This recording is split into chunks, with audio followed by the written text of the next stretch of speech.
Olá, amigos do YouTube. Mais uma vez, estamos com o Barion Isto é Jazz, comunicando a cultura autêntica do jazz em todos os tempos para vocês.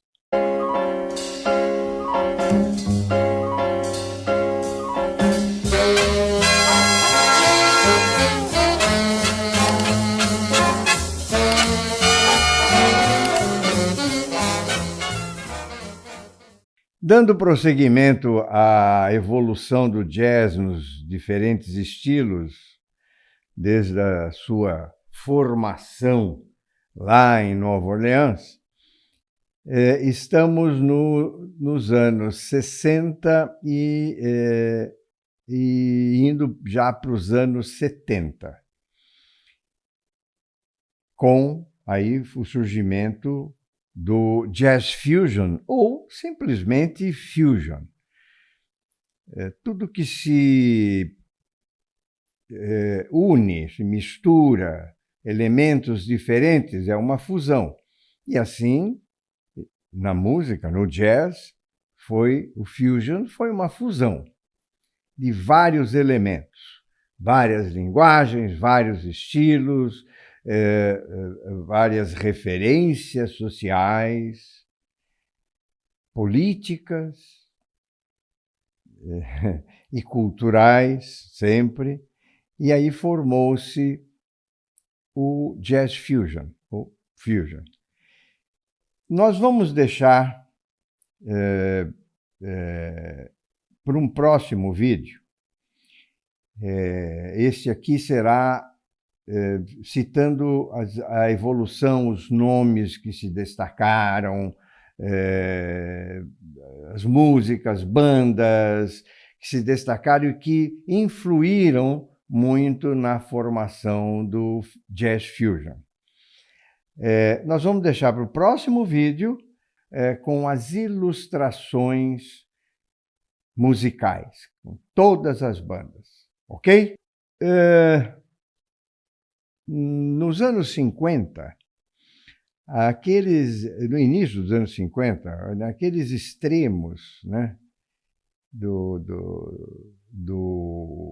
jazz, com o cool de um lado e o hard bop do outro, e aí isso caminhou pelos anos 50 e as harmonias sempre com uma evolução muito evidente, incorporação de linguagens e elementos eruditos, o modalismo no jazz dos anos 50, no cool e no hard bop ficou muito evidente, né?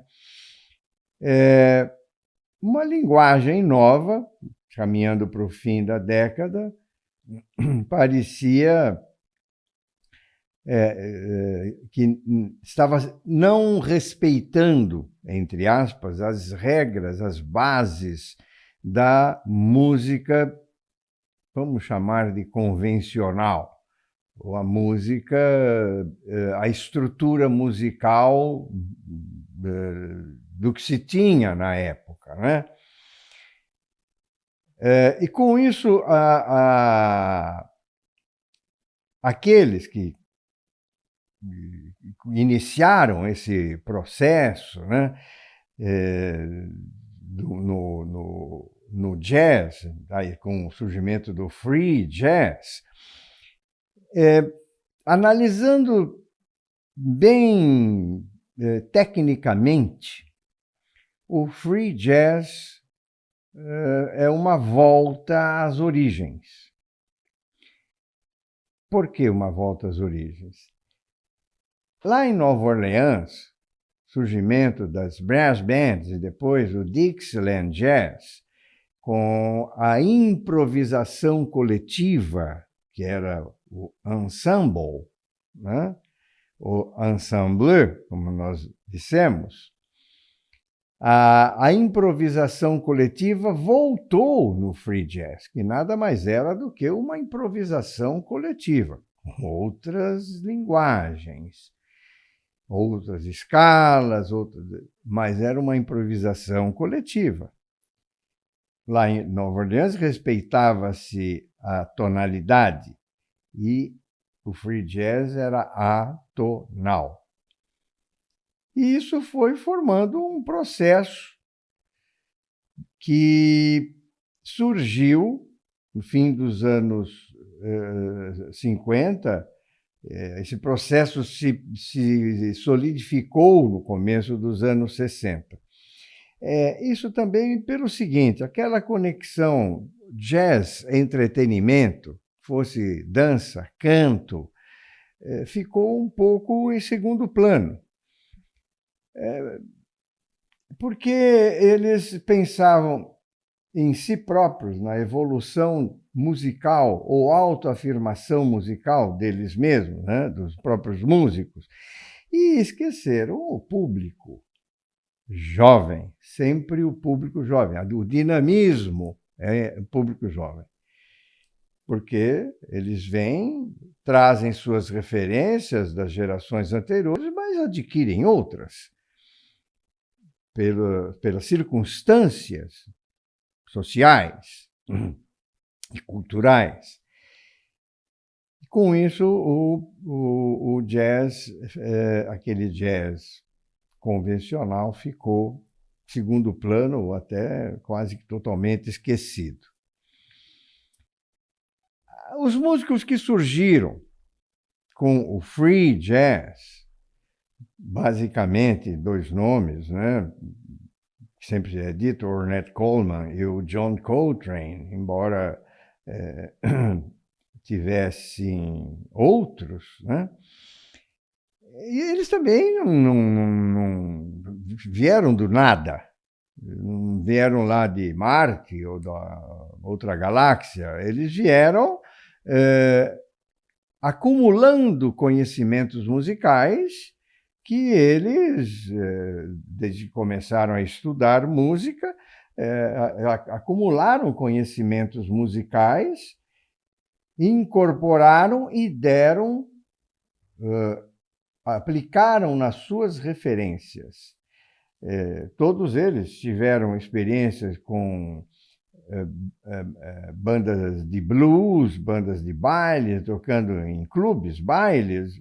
Lembram-se lá quando o surgimento ou a preparação, o processo do bebop que surgiu lá no Mentons, no capítulo Bebop, vocês vão ter Mentons, onde os músicos na After Hours iam lá tocar para procurar novas linguagens. Assim foram os músicos do free jazz. E outros surgiram ouvindo, já nos anos 50, nomes que também foram se destacando com o gospel, com o blues. O próprio Ray Charles foi muito importante nisso. O Ray Charles foi buscar canções do cancioneiro country e colocou a sua interpretação, aquelas interpretações fabulosas, fantásticas, espetaculares do Ray Charles. I Can't Stop Loving You é um country. E outros tantos. Ele era um amante do country. Deu a sua interpretação, ele formou o seu estilo. O próprio Horace Silver foi uma contribuição muito forte. Aqueles músicos do boogie-woogie, os pianistas que depois passaram para o órgão Hammond, que nós no vídeo anterior, no capítulo anterior, nós mostramos aqui vários organistas, aqueles que incorporaram o órgão Hammond à música. O Jimmy Smith, e mais um nome muito importante, muito representativo, foi outro Jimmy, era Jim McGriff. Um outro músico também proeminente, muito pouco citado, era um saxofonista alto, que era Eddie Cleanhead Vinson. É uma particularidade. Cleanhead, porque careca é bald em inglês, mas o cleanhead é cabeça limpa, raspada, né? Então ele teve um problema, na época usava-se muita brilhantina. Nos anos 50, 60, usava-se a brilhantina. Vocês lembram do filme? Nos tempos da brilhantina, John Travolta e tal, usava-se brilhantina. E um dos produtos lá, uma marca qualquer, a formulação errada, lá veio com um excesso de soda cáustica, Johnny. E acabou com os cabelos dele. Ele falou, então vamos raspar tudo de uma vez. Por isso que ficou Eddie Cleanhead Vinson. Esse sax alto é muito importante no funk. E a difusão do jazz e do fusion nos anos 60. Né? Embora o funk, o fusion, né? O funk fusion, não fosse um privilégio norte-americano. Porque a música lá nos anos 30 começou, via nos 20 se espalhar pelo mundo. Né? O mundo sempre consumiu isso daí. E músicos europeus também enveredaram por caminhos novos, né? E lá na Europa, sobretudo na Inglaterra, né? Nós tivemos grandes músicos, né? Que tocavam em jug bands. Jug bands são aquelas bandas de rua que não tem, assim, é descompromissada. Vai lá, junta-se, vamos fazer um som, vamos lá e toca. Eles tocavam o blues, tocavam rhythm and blues, tocavam jazz, tocavam Dixieland, tocavam de tudo. Isso foi um boom na Europa, né? Com aquele estilo de Nova Orleans, as bandas de rua, né? E tinha o jazz como inspiração. Um músico muito conhecido, os guitarristas veneram, era o John McLaughlin. Ele foi uma revelação. Saiu das jug bands, né? E o primeiro sucesso dele foi com um outro líder, né, que era o Graham Bond, que foi um pouco subestimado. Esse Graham Bond tinha bandas de blues e rhythm and blues, né?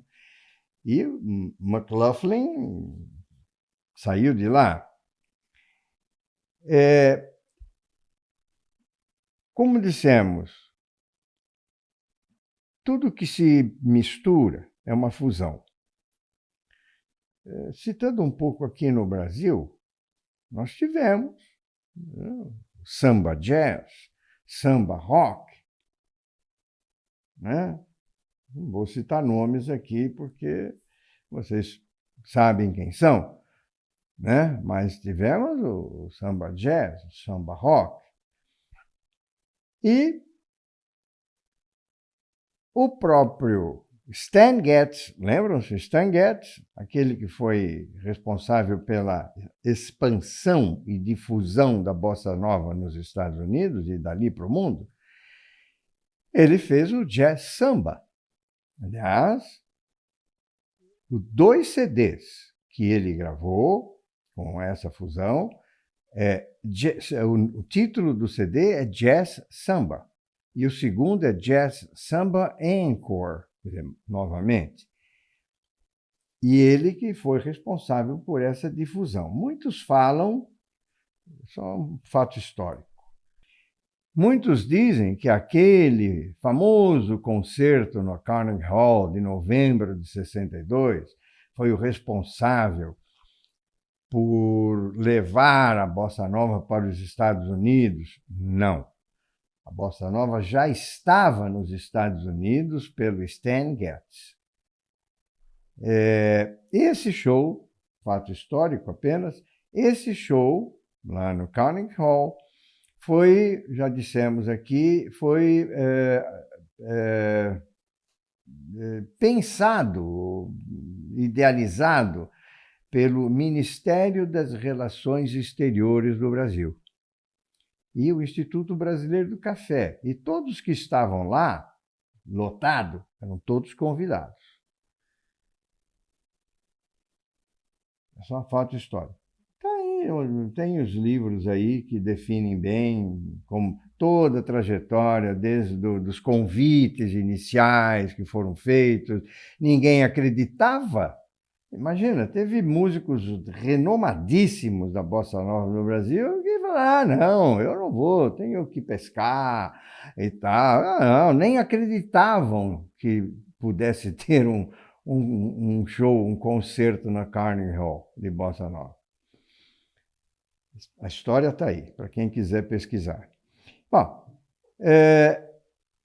em 1965, aproximadamente, o movimento jovem dos fãs, dos jovens fãs de rock and roll, eles tinham o jazz como algo ultrapassado. Na década de 60 foi uma guinada violenta nos costumes, música, moda, política, ética, tudo. Mini saia com a Mary Quant, e assim os jovens sentiam que o jazz era algo ultrapassado, porque nos anos 50 não acompanharam a juventude. Você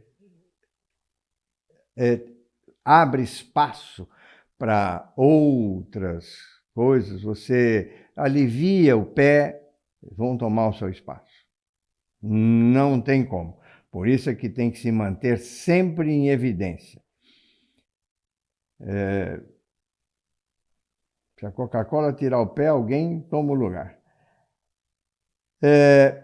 E com isso, né, em decorrência dessa mudança de hábitos dos jovens, começaram os famosos festivais ao ar livre. Vários, que culminou com o famoso Woodstock, esse famoso. Que aí foi tudo, foi hippie, foi liberdade, foi moda, foi tudo lá. Aconteceu de tudo lá. Que ocorreu de 15 a 18 de agosto de 1969. Na época, foi chocante. E é uma liberdade até exagerada, depois que os próprios... outro lado histórico, eu fiz um casamento por um ex-hippie. Ele tinha 50 anos, tinha sido hippie, duas filhas com 30 anos, e aí ele resolveu se casar com a esposa, companheira dele. E ele tinha sido um hippie, e ele mesmo falava, olha, na época era uma coisa, hoje é outra. Ele era um empresário muito bem sucedido no ramo imobiliário em São Paulo. Mas as coisas mudam, as referências. Eram liberdades exageradas, mas eles queriam viver em comunidades sem fronteiras. Ou códigos éticos, nada. Com a diminuição das vendas de jazz, porque os jovens estavam fora disso, aí foi ocupado esse espaço pelo jazz rock, inclusive as gravadoras, né?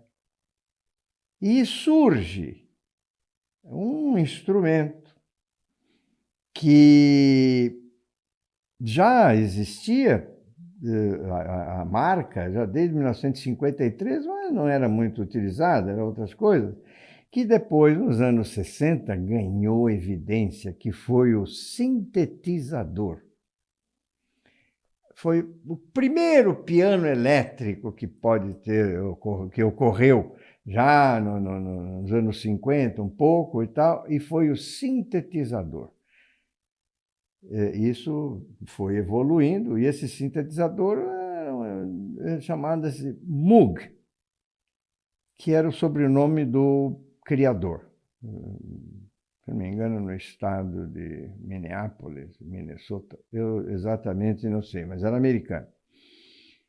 E essa fábrica foi fundada em 1953. Né? O Ray Charles tocou piano elétrico em 59.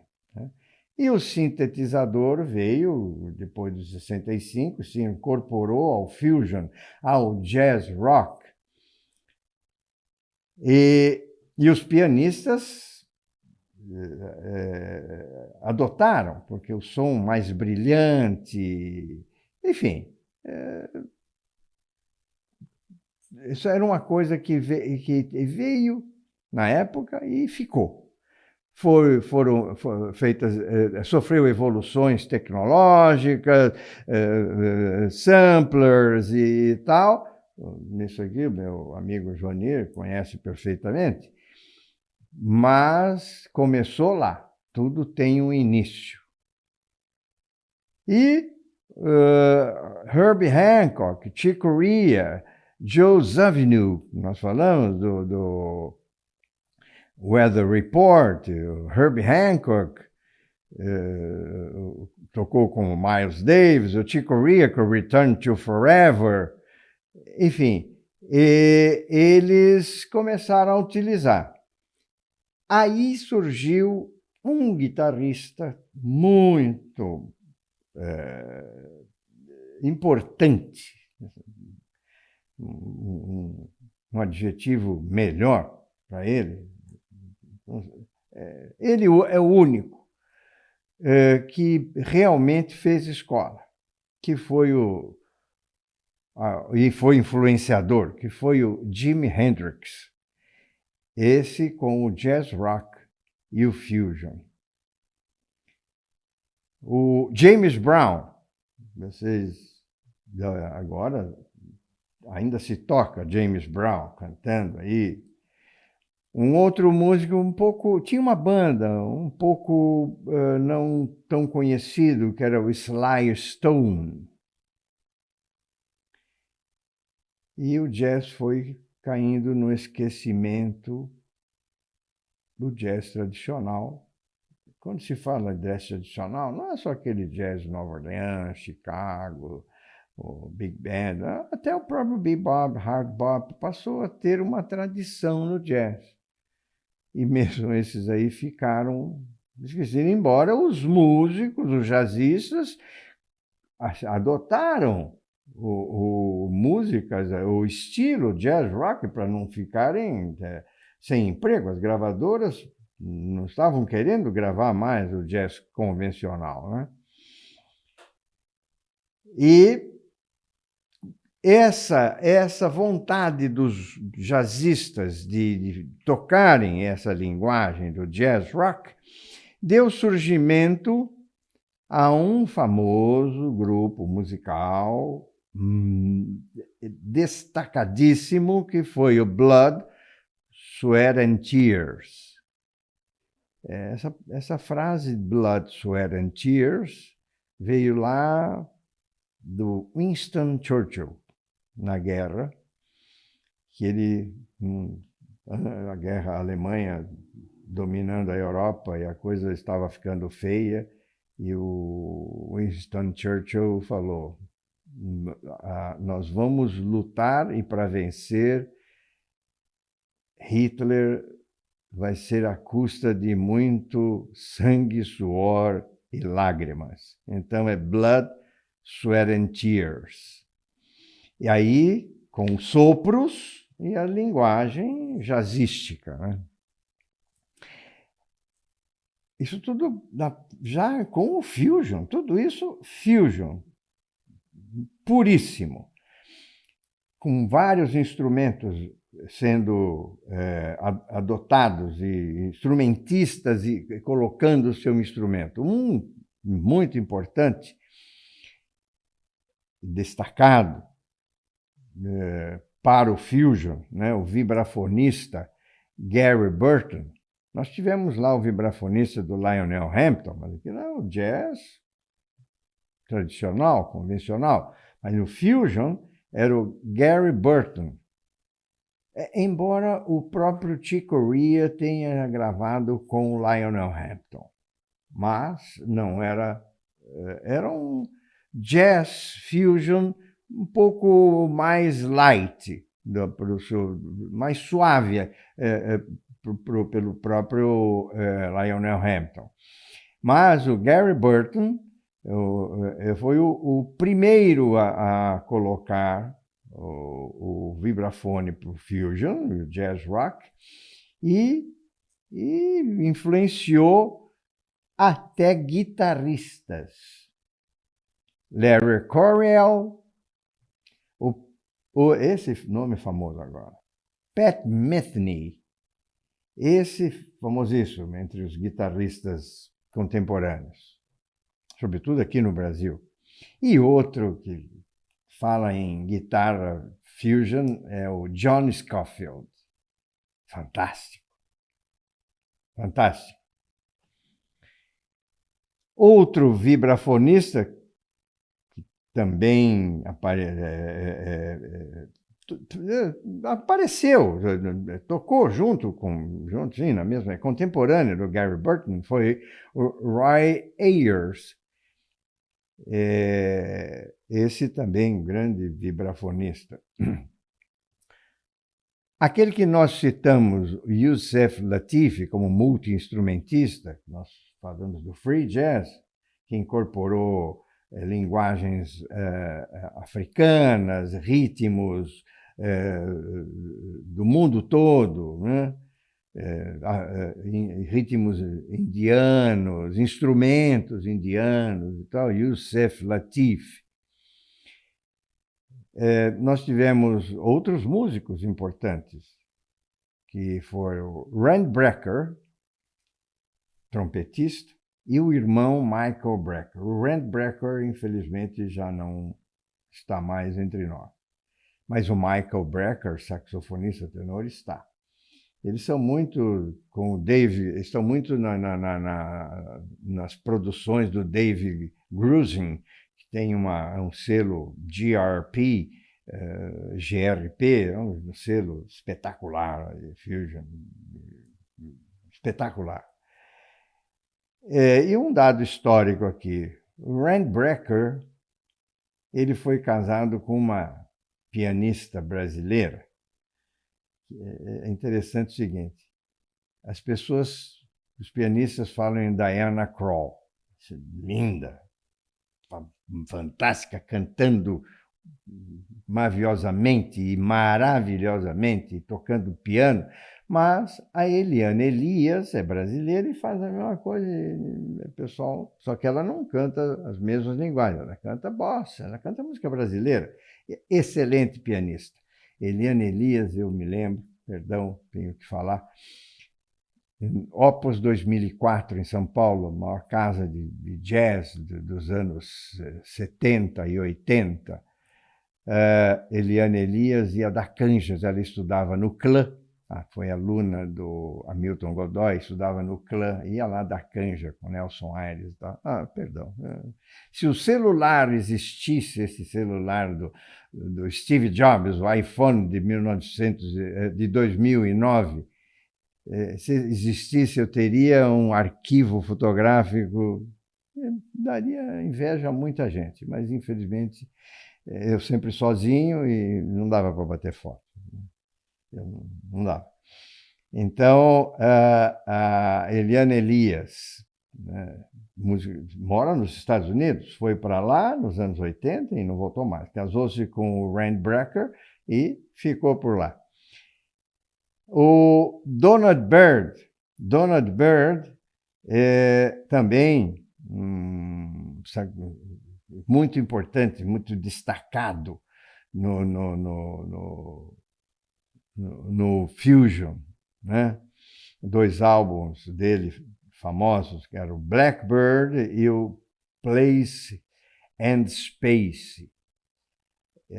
Places and Spaces, 2 álbuns fenomenais. Ele abriu o mercado para Patrice Rushen, pianista. O Miles Davis, né? Sempre o Miles Davis enxergando lá à frente. Ele, quando viu o movimento nos anos 60, já meados dos 60, e aqueles músicos e as linguagens, ele já montou a sua banda lá com o Herbie Hancock, o Wayne Shorter, o Ron Carter contrabaixo e o Tony Williams bateria. E o Gil Evans, parceiros lá do cool jazz, né? Mais uma vez fazendo os arranjos para o Miles Davis. 2 músicas muito significativas para isso, é In a Silent Way e Fille de Kilimanjaro. Kilimanjaro é aquele monte na África. Tá bom. O Wayne Shorter, depois que saiu da banda do Miles Davis, o quinteto dele, montou com o Joe Zawinul o Weather Report, como nós já falamos. O Chick Corea com o Return to Forever. O George Benson, isso são todos músicos que eu estou citando do Fusion, puro Fusion, Jazz Fusion. O George Benson, que era um excelente guitarrista de jazz, discípulo do Wes Montgomery, ele foi também para um outro lado. Então, foi para o funkzinho dele, o jazz pop, e cantando, George Benson cantando e compondo músicas, né? Com influências no canto do Nat King Cole. E o Spyro Gyra, não podemos deixar de falar no Spyro Gyra, de forma alguma. Alguns músicos, eu vou citar aqui alguns músicos brasileiros. Nós falamos que os músicos ingleses, os músicos europeus e tal, mas muitos músicos brasileiros deram sua contribuição não na parte evolutiva, mas como músicos e com o talento deles. Um músico brasileiro, dado histórico aqui, de Santa Catarina, na cidade de Itaiópolis, Ayrton Moreira. Ele tocou no Return to Forever com o Chick Corea e também no Weather Report. Ayrton Moreira, excelente percussionista, vivo ainda. E a esposa dele, outra cantora, que eu sugiro às cantoras que queiram cantar, né, um pouquinho de jazz e pop e fusion e tudo, ouvir Flora Purim. A Flora Purim era do Rio de Janeiro, eles se conheceram lá nos Estados Unidos. A Flora Purim. Essa também gravou com o Return to Forever. Uma outra cantora. Essa é de São Luís do Maranhão. É cantora e pianista, que foi para os Estados Unidos e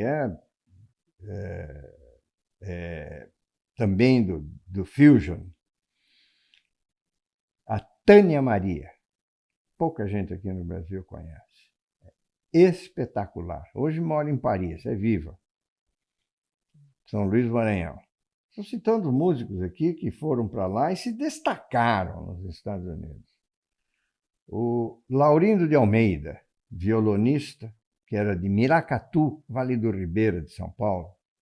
O Bola 7, que era do Rio de Janeiro. Aliás, o Bola 7, naquele famoso show lá no Carnegie Hall, ele se apresentou, mas ele não saiu daqui, ele já estava nos Estados Unidos, lá desde os anos 50. Excelente violonista. Um percussionista que eu tive o prazer de encontrar com ele várias vezes, sempre no NAMM Show, na feira de música, de instrumentos musicais e tecnologia de Los Angeles, Paulinho da Costa. Tocou com a Madonna, tocou com Michael Jackson. Ele se revezou tocando com a Madonna, com Luiz Conte, mas Paulinho da Costa tocou com a Madonna, tocou com Michael Jackson e foi um grande percussionista requisitadíssimo pelos estúdios para as gravações. E encerrando, para falar em fusion, tudo o que se mistura, nós tivemos um cubano que pegou o rock and roll e fez a salsa, pudéssemos dizer assim, a rock salsa, ou salsa rock, que foi o Carlos Santana. Bom, foi mostrado tudo para vocês, a trajetória, a formação e toda a trajetória de todos os músicos que fizeram o jazz fusion ou o fusion e solidificaram essa linguagem funk, que depois, nos anos 70, 80, andou um pouco deturpada aí, mas vocês precisam pesquisar e ouvir estes nomes que eu citei, destas bandas. Agradeço muito a atenção de vocês. Peço encarecidamente, pelo amor de Deus, curtam, compartilhem e se inscrevam, porque só assim nós poderemos continuar. Eu digo nós, porque sempre eu e o meu grande amigo Joanir Maia, na gravação, na edição e na técnica geral deste vídeo. Agradeço muito e estaremos de volta para mais um Barion Isto é Jazz, comunicando a cultura autêntica do jazz em todos os tempos. Até lá, se Deus quiser.